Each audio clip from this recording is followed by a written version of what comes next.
আসসালামু আলাইকুম সুপ্রিয় দর্শক, আমি শাকিল আর আপনারা দেখছেন বিশ্ব বাংলা কৃষি, সর্বদা কৃষকের পাশে থাকে। বন্ধুরা, পেঁপে গাছ দ্রুত বৃদ্ধি হচ্ছে না, পেঁপে গাছের পাতা হলুদ হয়ে যাচ্ছে এবং পেঁপে গাছের পাতা কুঁকড়ে যাচ্ছে।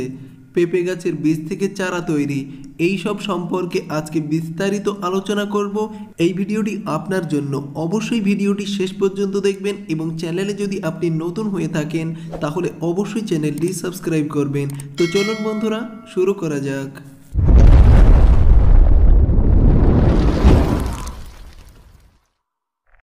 বন্ধুরা, পেঁপে চাষ করতে গেলে প্রথম যে সমস্যাটি আমরা ইন্টারফেস করি তার প্রথম হলো গাছ রোপণ করার পরে মারা যায়। কিন্তু আজকের এই ভিডিওতে দেখাবো সঠিক পদ্ধতিতে কিভাবে গাছ রোপণ করতে হয়। এজন্য প্রথমেই আমি একটা গর্ত করে নিয়েছি এবং এই গর্তের মধ্যে জৈব সার দিয়ে ভরাট করে দেব। জৈব সার হিসেবে আপনারা কাউডাং কম্পোস্ট অর্থাৎ গোবর সার বা পাতা পচা সার, যে কোনো সার আপনারা ব্যবহার করবেন এবং গর্তটা পরিপূর্ণভাবে ভর্তি করে দেবেন এবং গর্ত থেকে যে মাটিটা বার হয়েছে সেই মাটির কিছু অংশ আপনারা রেখে দেবেন এবং বাদবাকি অংশটা অন্য কাজে ব্যবহার করতে পারেন। বন্ধুরা, সম্পূর্ণ যদি আপনারা জৈব সার ব্যবহার করেন তাহলে গাছটির গ্রোথ হবে সবচেয়ে ভালো এবং গাছটি মরার চান্স থাকবে খুবই কম। এটাই হলো প্রথম টিপস আপনাদের জন্য। গাছ রোপণ করার পরে গাছটি মারা যাবে না। আপনারা যদি সম্পূর্ণ জৈব সার দিয়ে ভরাট নাও করতে পারেন তাহলে অল্প পরিমাণে জৈব সার দিয়ে যেন এই গাছের শিকড় ডাইরেক্টলি কম্পোস্ট সারের সাথে অ্যাটাচ হয়, এটা আপনাদের খেয়াল রাখতে হবে। এখানে আমি একটা পেঁপে গাছ নিয়ে নিয়েছি, যেটা আমি একটু বড় সাইজের একটা কন্টেইনারে বসিয়েছিলাম এবং কিভাবে পেঁপের চারা তৈরি করতে হয় সে সম্পর্কে ভিডিও আছে। আপনারা চাইলে আই বাটনে ক্লিক করে বা ডিসক্রিপশন বক্সে লিংক দেওয়া থাকবে, সেখান থেকে ভিডিওটি দেখতে পারেন।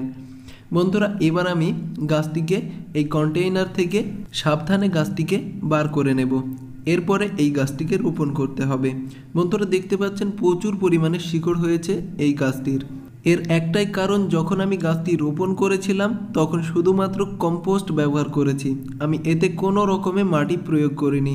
বন্ধুরা, এরপরে আমি কম্পোস্টের মধ্যে একটা গর্ত করে নেব এবং এই গাছটিকে বসিয়ে নেব।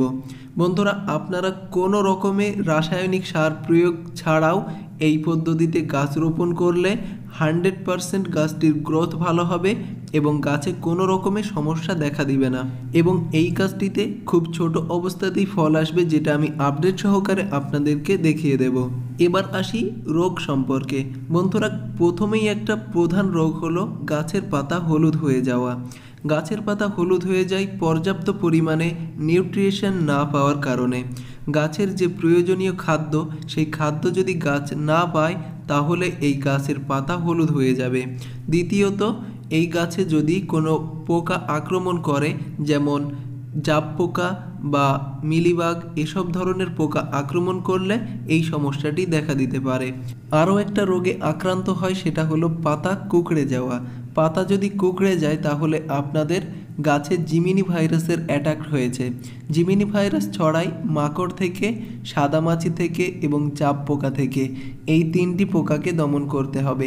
এজন্য আপনারা ইমিডাক্লোরোপিড জাতীয় কীটনাশক স্প্রে করবেন এবং যদি আপনাদের গাছে প্রচুর পরিমাণে মিলিবাগ আক্রমণ করে বা ছত্রাক পোকা বা দোয়ে পোকা, যেটাই আপনারা বলেন, যদি আক্রমণ করে তাহলে আপনারা রঙ্গিলা স্প্রে করবেন। রঙ্গিলা স্প্রে করলে কোনো রকমে কোনো ধরনের পোকা থাকবে না, কারণ সব পোকা রঙ্গিলা স্প্রে করলে মারা যায় বা চলে যায়। এজন্য আপনারা রঙ্গিলা বা কাইট স্প্রে করতে পারেন। বন্ধুরা, গাছটি রোপণ করা হয়ে গেছে, আপনারা ইতিমধ্যে ভিডিওটি দেখেছেন। এবার দেখাবো গাছটি দ্রুত বৃদ্ধি করার জন্য কি করতে হবে। এর জন্য আপনারা নিচের পাতাগুলিকে কেটে দেবেন। নিচের পাতাগুলিতে গাছ তার শক্তি ব্যয় করে। এই নিচের পাতাগুলি যদি কেটে দেওয়া হয় তাহলে গাছের সর্বশক্তিটা উপরের দিকে দেবে, অর্থাৎ গাছটি দ্রুত বৃদ্ধি পাবে। এজন্য আপনার গাছটিকেও এভাবে পরিচর্যা করবেন এবং এই পাতার যে বোটা আছে এর গোড়া থেকে নতুন ডালপালা বার হওয়ার মতো একটা কিছু দেখা যায়, সেটাকে আপনার ভেঙে দিতে হবে। আমি দেখিয়ে দিচ্ছি, এখানে নতুন নতুন পাতা বার হচ্ছে, এগুলিকে ভেঙে দিতে হবে। এগুলি গাছের প্রচুর পরিমাণে খাদ্য সংগ্রহ করে নেয়। যার কারণে গাছটি দ্রুত বৃদ্ধি হয় না এবং গাছে পর্যাপ্ত পরিমাণে ফল আসে না। আপনাকে অবশ্যই এই পরিচর্যাটি করতে হবে। যতদিন না গাছে ফুল আসে ততদিন পর্যন্ত আপনাকে কন্টিনিউ এই পরিচর্যা দুটি করে যেতে হবে। এক, পাতাগুলি কেটে দিতে হবে এবং দ্বিতীয়, কোনো রকমে পাতা যেন বার না হয় এটা খেয়াল রাখতে হবে। বন্ধুরা, এই পরিচর্যাটি করার পরে আমি গাছটিতে পানি প্রয়োগ করে দেব। আমি ইচ্ছা মতো পানি প্রয়োগ করে দেব এবং গাছটি যেন ধুয়ে তারপরে নিচে পড়ে যায় পানিটা, এটা খেয়াল রাখতে হবে। তাহলে গাছটি দ্রুত সতেজ হয়ে যাবে। বন্ধুরা, আপনারা যখনই চারা গাছ রোপণ করবেন তখনই বিকালবেলা রোপণ করবেন, কারণ বিকাল থেকে পরদিন সকাল পর্যন্ত গাছটি ঠান্ডা একটি আবহাওয়ার মধ্যে থাকবে, যার কারণে গাছটি মারা যাবে না। এটা আপনাকে অবশ্যই খেয়াল রাখতে হবে। বন্ধুরা, অধিকাংশ যে পাতাগুলি আছে এই পাতাগুলিকে আমি কম্পোস্ট বিনের মধ্যে দিয়ে দিচ্ছি। আপনারা বাড়িতে এ ধরনের কম্পোস্ট বিন তৈরি করবেন। বন্ধুরা, কোন পদ্ধতি অবলম্বন করলে গাছ স্থির হবে সেটাও দেখে নিন।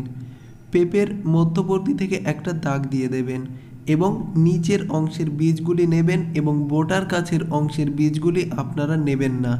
নিচের যে বীজগুলি আছে এই বীজগুলিকে কালেক্ট করে তারপরে আপনারা এই বীজের উপরের অংশে যে পানি মতো একটা পদার্থ আছে সেটাকে গেলে তারপরে পানিতে ধুয়ে নেবেন। ধুয়ে নেওয়ার পরে তারপরে আপনারা বীজগুলি জার্মিনেশন করতে দেবেন। জার্মিনেশন আপনারা দুই পদ্ধতিতে করতে পারেন, এক টিস্যু পেপার ব্যবহার করে এবং দ্বিতীয়ত আপনারা ডাইরেক্টলি মাটি বা কম্পোস্টের মধ্যে বীজ পুঁতে দিয়ে আপনারা চারা তৈরি করতে পারেন। এরপরে চারাগুলি যখন একটু বড় হয়ে যাবে তখন চারাগুলি উঠিয়ে এই চারার মূল শেকড়টা বাদ দিয়ে তারপরে আপনারা গাছটিকে বসিয়ে দেবেন। চারা তৈরির যে ভিডিও আছে সেই ভিডিওতে বিস্তারিত এই পদ্ধতিটা দেখানো হয়েছে, আপনারা চাইলে দেখতে পারেন। বন্ধুরা, আশা করি ভিডিওটি ভালো লেগেছে। ভিডিওটি ভালো লাগলে অবশ্যই লাইক করবেন এবং চ্যানেলে নতুন হয়ে থাকলে চ্যানেলটি সাবস্ক্রাইব করবেন। ধৈর্য ধরে ভিডিওটি দেখার জন্য আপনাকে অসংখ্য ধন্যবাদ। থ্যাঙ্কস ফর ওয়াচিং বিশ্ব বাংলা কৃষি।